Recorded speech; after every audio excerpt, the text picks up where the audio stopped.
Thank you, everyone, for hanging around tonight to take the time to listen to me and Mario. We really appreciate it. Absolutely, thank you. Welcome to you both to Dublin, to the conference. It's a pleasure to meet you again. I know we met for the first time in Florida in May, and for me that was a very emotional time. Like Michael, I've also been deeply moved by the story of what happened to Kyle. And I think I want to end this session of the conference by simply just talking about that briefly. From your point of view, what would you like to say to the conference regarding this horrible thing that's happened to you?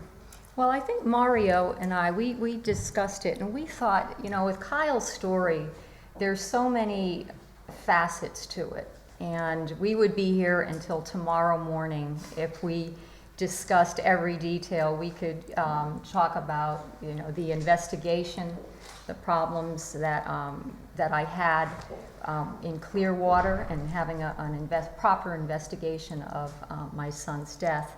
That's a whole story within itself. And then there, of course, is I had filed a wrongful death suit against the Church of Scientology. Denise Miscavige, Gentili, her husband, and my ex-husband, and Flag Service Organization. And on Wednesday, I had the honor of speaking with a legendary radio host here in Ireland named Pat Kenny. Mm-hmm. And he asked me a question that it caught me a little off guard, but he had said, did he obviously Googled me and looked on the internet and said, well, you sued them, but you lost. What do you have to say about that? And I thought, well, this is obviously someone obviously he's very admired here, but does not know what it's like to bang heads with the Church of Scientology in court. And I think I would not wish that on anybody, because it is not about justice. It is not about resolving a dispute, and it sure as hell isn't about the truth, because I have never experienced so much lying in the investigation with the police, and the outright perjury with very little. There was no conscience at all about it. They just lied, and it was prolific. And even at times, going through the papers, I would say, why would they even lie about that? It's not illegal not to have emotions, so you don't have to make it up. And thank goodness they weren't good at it either. They obviously didn't sit down and get together and discuss what each one was going to lie about, because they all contradicted each other, which made my job very easy. And with the Church of Scientology, when you're in court, it becomes a protracted act of warfare.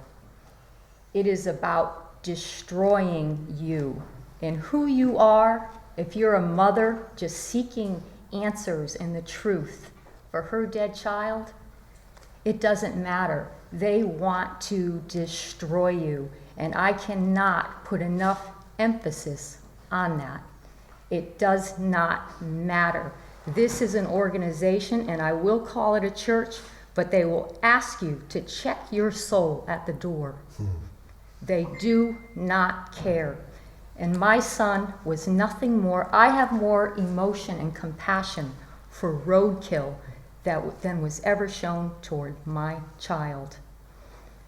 But they couldn't destroy me utterly and completely with the lawsuit, because they already did it the day that I saw my child get buried. There is nothing in life that will ever compare to the day you see your child's name written across the top of a grave. And with all the lying and with all the perjury, you would think at the end of it that this organization would quietly walk away and say, we got away with that one. But they did not. They came after me and they sued me for almost $1 million. And that is the Church of Scientology. And I have never been a member of this organization. My son was never a member of that organization. You do not have to be, you only need to be connected to it, to someone in it. And it can cause such harm to you, to your family. Can you maybe briefly give a short background of Kyle and who he was and what kind of boy he was? Well, Kyle was precocious. He was an artist, a writer. He's very creative. He tried to accept his father, being in the Church of Scientology at first, but there was friction because I raised him to be a critical thinker, to question, and he did. And I'll share I don't want this to be really upsetting, so I'll share some funny stories just to lighten up the mood a little bit, and you will get to know my son. When he was 13 and his father went back into the Church of Scientology, he would keep a tone scale on the wall in his apartment, and when he would get up in the morning, he would place Post-its where he felt he was on the tone scale. And Kyle, being the SP that he was, of course we didn't know what that was at the time, and him liking to turbulate the atmosphere, he would take those Post-its and always move them to the lower end of the tone scale just to annoy his father. And I remember one day he came home, he was 13, and he said, "Mom, did you know that grief is on the low end of the tone scale in Scientology?" And I said, "No, I didn't know that." And he goes, "Man, that is messed up." And so that gives you kind of an idea of him at 13. And that never really went away. And one year when he was 15, he wrapped up a skeptic's dictionary for Christmas and gave it to his father. So he was always, kind of pranking and teasing on him. But in a more serious vein, he also saw his father working all the time. All the time. His father was a very hard worker, and he had nothing. He had absolutely nothing. And later we would learn that he was just working, selling books like Nancy was doing also, and making $30 a week. That's what his life had become with the Church of Scientology. And Kyle was upset over that. He felt he was, his father was being taken advantage of. But despite that, Kyle always wanted to maintain a connection to his father and always wanted to maintain a relationship with Tom Brennan. Absolutely. And we, and this is my reason for speaking. I feel like I have a moral obligation to speak out, because after he had died, someone had approached me and said, "What's the matter? Didn't you look on the internet? Didn't you look it up?" And I didn't, and I have to live with that. I did not, and I thought it was like many of the people out there, it was a benign, somewhat kind of crazy, wacky religion, but my thought was, well, as long as they're not hurting anyone, it's okay. And I would tell Kyle that, as long as they're not hurting anyone, it's okay. I knew that they objected to psychotropic medications and to psychiatry, but I had no idea how extreme they were in that belief. Not to the point where they would attempt to interfere with somebody a family member's taking their medication. I never ever could have dreamed or have imagined what would become of my son and our life. So we'd like to focus on the last 36 hours of Kyle's life in Clearwater, Florida, the spiritual headquarters of Scientology. Yes. So Kyle was staying with his father. He was staying with his father, and the apartment is right on Cleveland Street.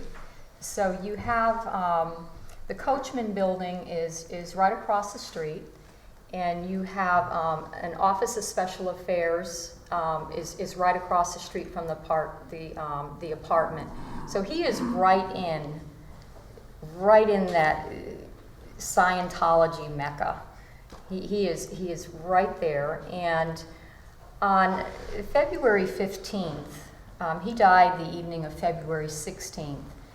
He went out and made a deposit in his bank account, just thinking about his future and everything that it held for him. But what was happening within Flag Service Organization was they had issued an order to Kyle's father to handle Kyle on that same day. And within 36 hours of that order being issued, my son was dead. He was found shot through the head with a weapon. We don't know which weapon was used. In spite of what the police department says, his shattered head was shoved in a laundry basket. And this is how he was found. And from there, do you have anything to say about handling or disconnection? Because he was obviously he was placed under a lot of pressure to disconnect from his son, to handle him. And I was very troubled with an organization that would ask a parent to throw their child out and to rid themselves of their child. What type of an organization that calls itself a church would ask a parent to do such a thing, to make such a choice? It's something that I do not understand today, how this can happen and why it keeps happening and nothing is done. Like handling is, you can help me, Pete, is the word handling within Scientology, it does not mean the same thing as it does to us. The word handling can actually mean take yourself out of it completely, utterly, once and for all, forever. To terminatedly handle in Scientology means finish it. And they're not afraid of talking in those terms, because to the Scientologist, we're not, as we appear to be, this body. We're an immortal spiritual being, and we can't stop that. So if our physical body was to perish, we're still an immortal spiritual being and still alive. So they've no regard for life. They've no regard, in this particular case, I believe, for Kyle's life, which is why they have lied time after time after time. Not just one of them, but all three of them involved have lied over and over and over. Victoria doesn't know what happened the night her son died. It should be simple to get answers. It's not, because we've got people lying to protect Scientology. I just find that abominable and very, very, even difficult to talk about. And for you, it must be like a million times worse. Well, also, when you die in Scientology, you merely drop the body. They say that you drop the body and your spirit goes elsewhere. That's the terminology they use. Living organism, basically. Yeah. So it's not a big deal to die, basically. To Scientologists, it's not a big deal because we've lived forever for billions of years and will continue to do so. This life means nothing. And that sounds, it's easy to say that, but to actually believe that in your core, then you will not care about anybody, which is why we have a poster up there with almost 600 names on it of people who've lost their lives either directly or indirectly because of Scientology. I say often that I've no quarrel with the beliefs, and I don't, but when those beliefs influence a person's behavior, you get cancer, you go and see a doctor. You don't go and see a Scientology counselor and pick up those cans like Nancy did and watch for the needle moving. That's going to do nothing for you. So many Scientologists have lost their lives, as we know. because of not getting proper medical treatment. And it's horrible to think that people are dead and don't have to be dead. That's just my take on the whole thing. Suicides as well, because if a Scientologist gets himself into so much financial trouble that he can't see a way out, he'll kill himself thinking he's going to come back and do it all again. Steve Brackett jumped off a bridge. The guy had a business in California, a building business, and was married to Nancy Cartwright, who's known better as the voice of Bart Simpson. She gave $10 million to Scientology. The following year, her boyfriend jumps off a bridge because he's broke. That doesn't make sense. But anyway, sorry to digress. Also, you mentioned this connection, Victoria. Yes. I believe that Kyle's stepmother wasn't very happy that Kyle wasn't a Scientologist, and neither her or her husband Tom. Right, and there, it was obvious there was an incredible, in Scientology, from what I have learned, you're going to have a phenomenal amount of pressure put on you, but there was even more placed on Kyle's father in this situation, because he has the twin sister of the leader of this organization who is his auditor. And it's my understanding that with Kyle's presence there, that both of them could not continue on with their training unless they handled him. Is this correct? Mm-hmm. Okay. It's called a type A situation. Okay. But there were a few events in the days leading up to that Thursday night. You mentioned that Kyle deposited money into his bank account. He did. So to me, that was he was thinking about his future. He was thinking about his life. And my question, what happened within that 36 hours where he could go from where he walks 3 miles to a bank to make that counter deposit to where he ends up dead in this apartment? And I just couldn't fathom what could have gone so wrong. And immediately, red flags started going up. With the very first phone call that we received from Florida, from his father, there was no concern about Kyle. There didn't seem to be any remorse, any regret. There were no tears. What he kept injecting into the conversation to Kyle's older brother, and now you have to think of the absolute, for the parents in here, and even for the people who do not have parents, what it is like when you get a phone call like that in the middle of the night. Now, the person who informed me that my son was dead was the brother-in-law of David Miscavige. And we did not know his full name. It took a half a year for us to learn exactly who he was, because the police department would not reveal the full name of this person. So we didn't know who he was or what he was doing in that apartment.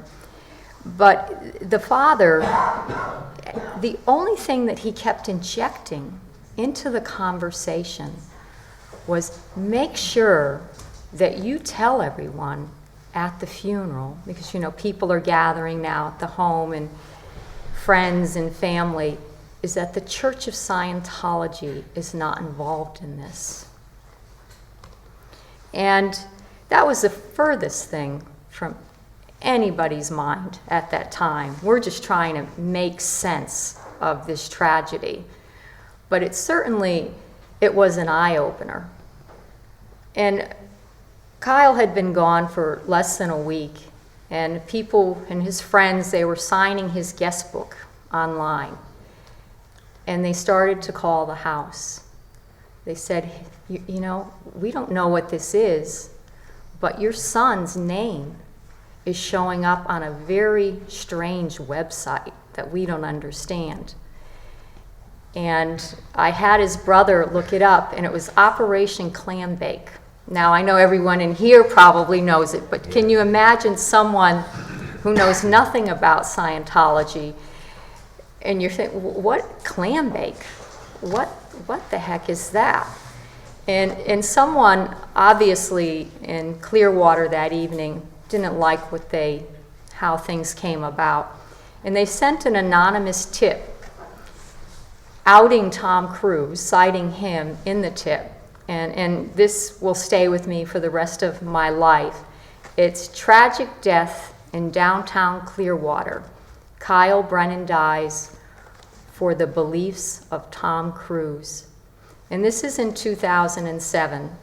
And they didn't even have to put Scientology in there. We knew what it meant. And that was a big red flag for us. What happened in Clearwater? Why hadn't the police contacted us? Why has the father changed his story about the time that he arrived home that night? And here we are. It will be 8 years this month, on February 16th, that I have not had my son in my life, and I am still asking questions. In the lead up, there was a phone call that Kyle made to you. He wasn't very happy in Clearwater, and he had been fighting with his father over his medication for anxiety.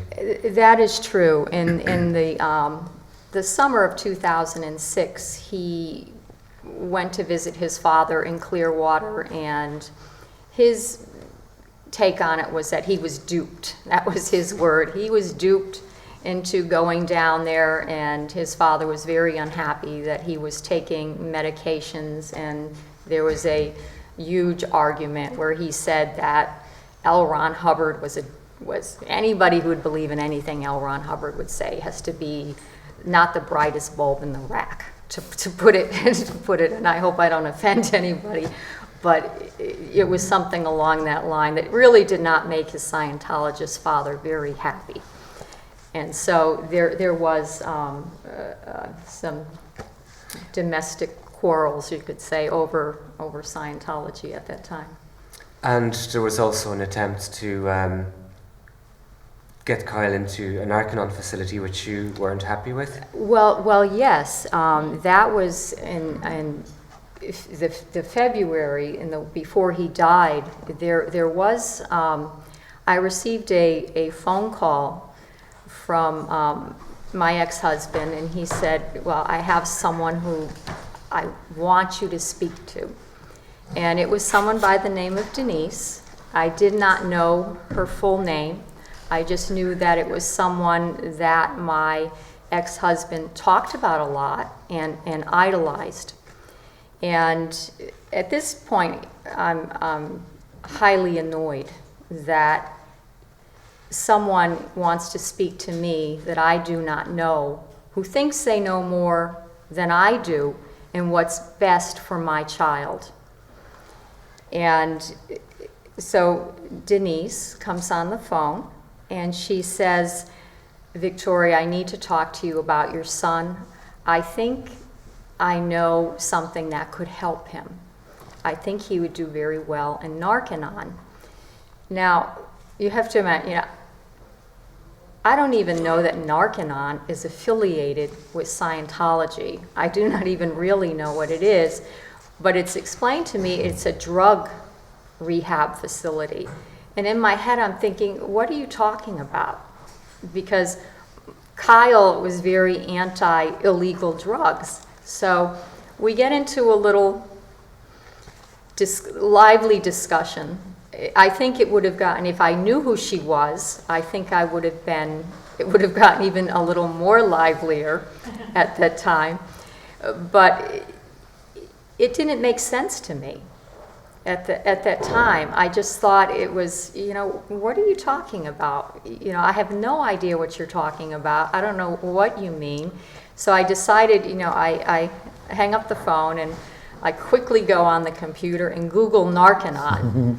and Narcanon Arrowhead comes up. And I see meth addicts and heroin. And I'm like, what the hell? I'm going to reach through the phone and throttle my ex-husband. What? It didn't make any sense. And within a half hour of that conversation, the phone rings. And I pick up and I look, Narcanon. comes up on the caller ID. And I'm so angry, I think, I better not take this phone call, because whoever the poor woman is on the other side, they're going to hear it. Another half hour passes, phone rings, Narconon. And this continues for a day. And finally, I think, I really need to get rid of this person. And I will tell you, they wouldn't want me or anybody in my family in there at this point, because I was not very nice. And when I picked up the phone, I noted that the person that answered, it was not a voice that you would expect to hear, like, "Good morning, welcome to Narconon, who may I place your call?" It wasn't like that at all. It was a voice that you would expect to hear on the corner of Hard Knocks and Skid Row. Someone who had difficulty talking, someone whose voice has been altered from chronic smoking. And so I was really taken aback. I was very angry. Placed a phone call to my ex-husband. What the hell were you thinking? Are you out of your mind?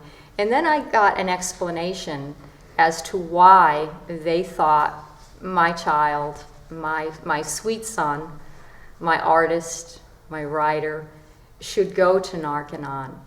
I was told that it was a place where he could go to get toxins out of him. And toxins, because I have, what do you mean by toxins? Car emissions. Car emissions. And that's when I said, "Are you crazy? Who goes to a drug rehabilitation to get rid of car emissions?" That was the explanation that I received. Later on, I was told when Denise Miscavige was deposed, and she was asked why she recommended Narconon to my son, she said because it was a peaceful place. And Kyle's father said it was a place to go for rest and relaxation. And I'm going to tell you, if I had $35,000 extra dollars sitting in a drawer at home, and I wanted to go out somewhere for some rest and relaxation, I'm not checking into a drug rehabilitation place. Yeah. I can go to the George Cinq and stay there for a month and a half with that kind of money. And this is the whole thought process, and they didn't seem to realize that. Yeah. What is this going to sound like if it gets in front of a jury? I'm glad you mentioned money, for the simple reason, the viewpoint they're coming from, you would be seen as a sales prospect, and they would be getting 10% of anything that you paid. So you were just simply a sales prospect, which might explain why they sounded like they did when they were talking to you. You were seen as that, a source of income. So they would have gotten a commission? Oh, absolutely. Everybody Okay. in Scientology gets a commission on anyone they get into Scientology. They Okay. get, I think it's 10%, is it? Or something? 10 or 15, depending Yeah. on Depends on the status, yeah. Yeah, yeah. Okay. So they could have been doing it to make money from you, commission, And Narconon is not cheap. No, it's not. Well, no, I have heard it's about, is it $30,000, I think, 35,000, yeah. So, Kyle wasn't sent to Narconon, obviously. No, he was not sent. He was not sent to Narconon. I think they sensed right away that I was a potential trouble source. They didn't even want to have anything to do with me. They were happy to hang up and end the phone conversation. Yeah. And Kyle continued to take his medication, but he wasn't. That choice was taken away from him ultimately in the last week of his life. Well, it was, and here's where there's a great deal of confusion, and that is when he left home. I was very worried about him because he had really not been the same since that visit with his father. I was very concerned about him, and and he had lived a very sheltered life, and when he left home, he had a lifetime. He collected silver coins, gold coins, he had silver bars. He had thousands of dollars of valuables on his possession, and a computer and an iPod. And I was so worried that if someone found out what he had on his possession, that something terrible would happen to him. So I wanted to file a missing persons report, and they did not let me do that. They said, you cannot file a missing persons report just because somebody decides they want to go on a walkabout. And so they made me look. I said, well, what about, he's on medication? And they said, well, go and check to make sure he took it. And he did. He took it. And and I don't know how things get so convoluted in the case, that the wrongful death case. But if you go back and you look at that very first report from November 2006, when Kyle left home, it's going to say, mother is very concerned about her son. The son is on medication and he has 2 prescription bottles with him. This, for some reason, this got lost in all of the paperwork and that went on in the wrongful death suit. So he had his medication with him, and it ended up where after he died, it was found locked in the trunk of his father's car. And the excuse that his father gave, how it ended up in the car, was he said that he was going to the library, he wanted to research it. And when he finished with the research, he just threw it in the trunk of the car, and that's how it ended up there. Except there was a problem with that lie, because later on, my son's computer, Kyle's computer, somebody had gone in there 2 hours after he died. We noticed that it was stamped, that somebody had gone in there and looked through his computer. And we couldn't understand who would do such a thing at such a horrible time. Who's thinking of that? Well, let me go in and see what's in his computer. So we knew that if the father, and when the father had to explain, well, who went into the computer, he said, well, I'm not computer literate, so it wasn't me. So he contradicted himself that he would take the medicine and research it on the computer. So there was a conflict there right away, big red flag for me. And the computer, we'll be here, I swear, until tomorrow morning if we get into what they did to that computer. And I'm sure, I see many people out there who probably have a lot of knowledge with it, who you probably would be rolling on the floor if you heard some of the crazy things and excuses they came up with supposedly what happened to it. It was very nonsensical. You mentioned the computer being tampered with, but you also mentioned Kyle's collection of coins and silver and gold bars, and they disappeared. They went missing as well. They did, and this was it was just very painful for me. Much of the aftermath is when Kyle's belongings were returned home. His valuables had been stolen from him, and it reminded me of, I know they did this with Lisa McPherson. They went in and they stole family things, and they did it with my son too. And we brought this to the attention of the police department, which they did nothing. You're not even going to see that written in the police report, but it was something that was very upsetting to the family, that he would die such a horrible death and that somebody would pick the pockets of him after he died. It was like something out of a Charles Dickens novel. I mean, it was just horrible. Grave robbing. Right, exactly. But we've never been able to recover any of those valuables. There's discussion about the timing of the tragedy. And then we know that within 2 hours of Kyle's passing, the computer was tampered with, but it took a couple of hours before they informed you And can you tell a bit more about the circumstances in which they did that? I can. Well, and this gets, and I'll try to do it so that it's linear. When we were first told, the first story that we were told about Kyle and when he passed away, we were told that his father arrived home at 10:30 that evening, and he said he discovered Kyle. And then within less than a day, that story changed. The story that he told the family changed to now where he arrives home at 11:15. So there's, and normally, 45 minutes, but when you're talking about somebody who has died within that time frame, that's significant. And why would somebody do that?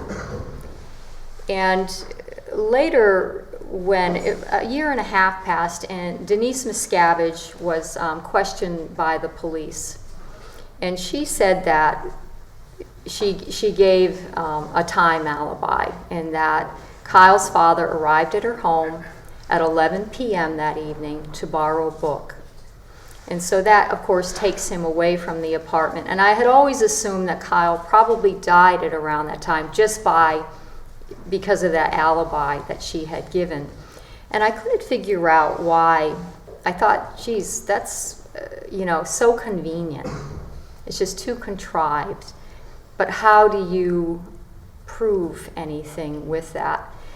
So when we get to the discovery phase, when we were taking depositions, the attorney for the estate, Ken Dandar, he goes a little deeper into questioning about that time period.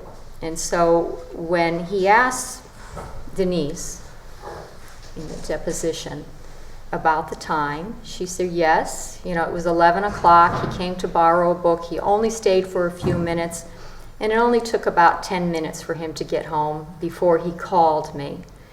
So he asked her, well, what book did he borrow that was so important, where he had to pick it up at 11 o'clock at night?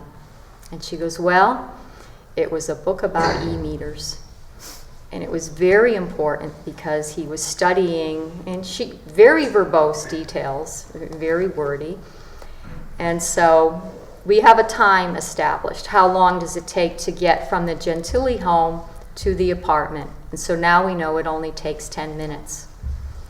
So when the father is being deposed and he is asked, he says, well, I placed a call to Kyle before I went home. There were no incoming calls, by the way, recorded. And he goes, and then I stopped at Denise's, I borrowed a book, and then I left within a couple of minutes and went home.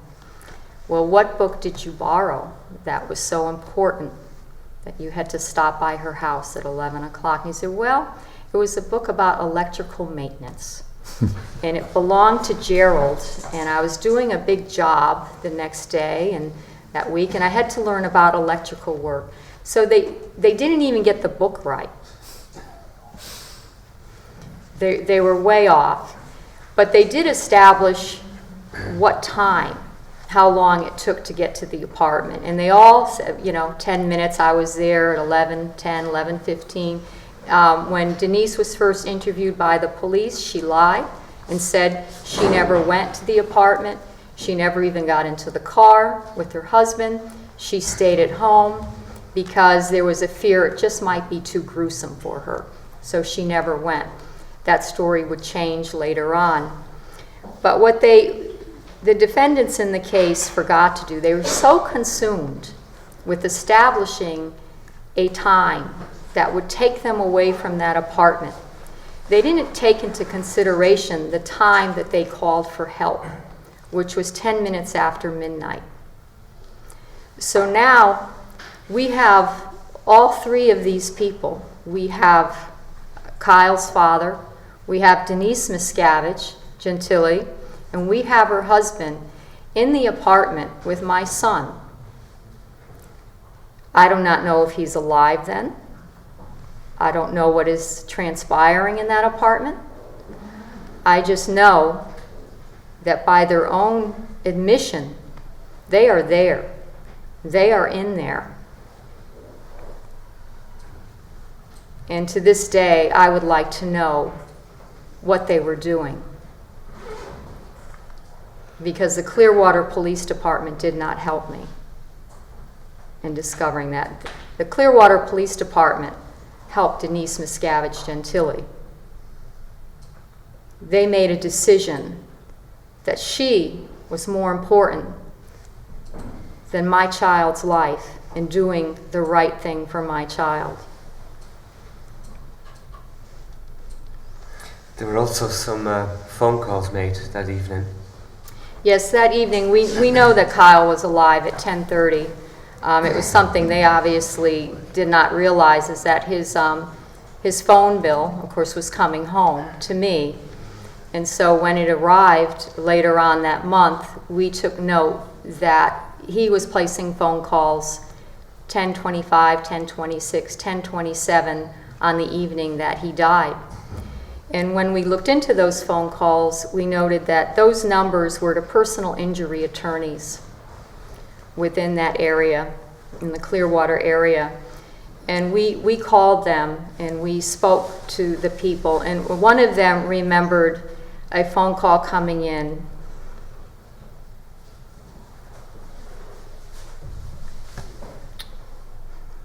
I don't know if I can continue. Okay. I'm sorry. Don't be sorry. Would you like a drink? You can end there if you want, Victoria. If you want to end there, you can do, really.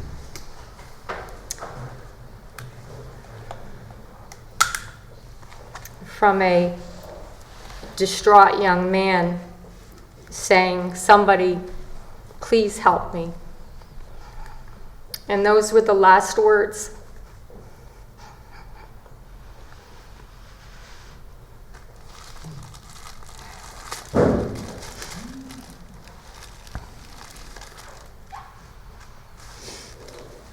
I'll let you two take over.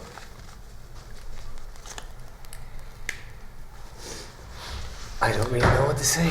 I don't know what to say, and I think I want to end there, to be honest with you. I can add a couple of things. Would you? Yeah. What would you like to add? Could Can we you? give you a round of applause? Victoria?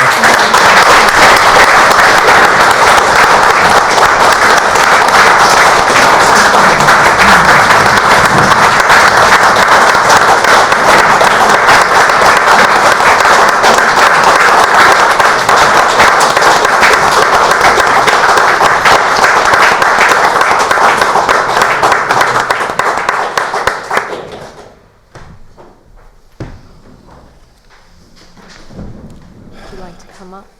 Okay. Of course. John's going to say a few words, and then when he said these few brief words, I think we'll end for the evening. We reconvene at midday tomorrow, and we will continue there. John, would you like to... Yeah, what would you like? You can sit next to me. anybody you like? I think all the mics are working. Let's hope. Yeah. I had a conversation with a journalist after the death of Lisa McPherson. She found 8 other cases in Clearwater of deaths, and it just so happened that she was a friend of the district attorney who was meant to be investigating. And she said to him, "Why didn't you prosecute this case?" He was the official responsible, and he said, "I'm near the end of my career, and I don't want anybody counting the number of scotch bottles in my trash." So that's the first thing.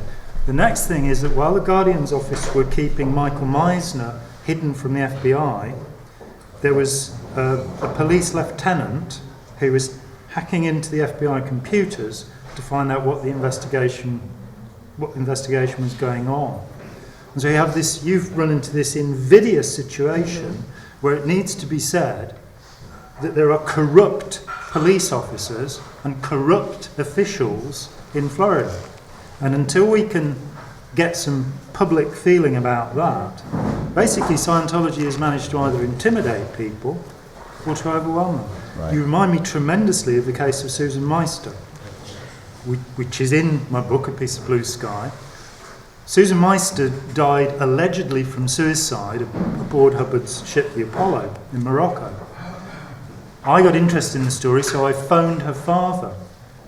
And in my first conversation with her father, he said, "If you're not who you say you are, I'm going to have your legs broken," which is a pretty unusual response. He then started to tell me why he felt that way. He was harassed solidly. They told him that they'd lost her body. They then said they couldn't ship it back to the US because there'd been a cholera epidemic, and she was shipped back in a lead coffin so that he could never see her again, and US authorities had told us.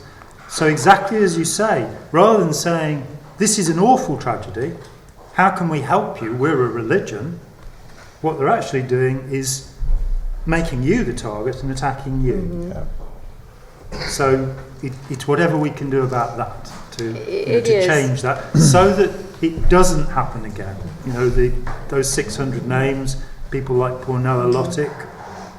Thanks, John. I have a case of an 8-year-old child who was drowned, and it's never been reported because Right. Scientology covers up. And I know what John is saying is true because 2 years ago I had a professional criminologist who is also an undercover agent for the Department of Justice. I had him investigate and study the work of the Clearwater Police Department in the investigation conducted of my son's death.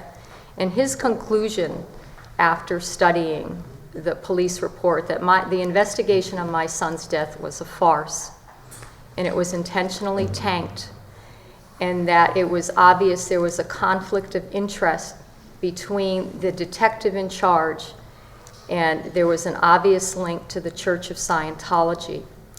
And this is a professional criminologist who works undercover for the Department of Justice. This information has been sent to the Attorney General of Florida, to the Florida Department of Law Enforcement. The Clearwater Police Department has received this information. The governor's office, the legal department of Rick Scott in Florida, also has this information, and to this day, they have done nothing. Right. Thanks, Victoria. Thanks, John. Thank you. Scientology, enough is enough. Thank you, everybody.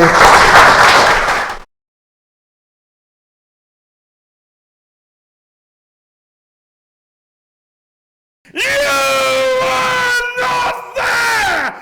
You were not there for the beginning of the interview! But thanks to the internet, you can be.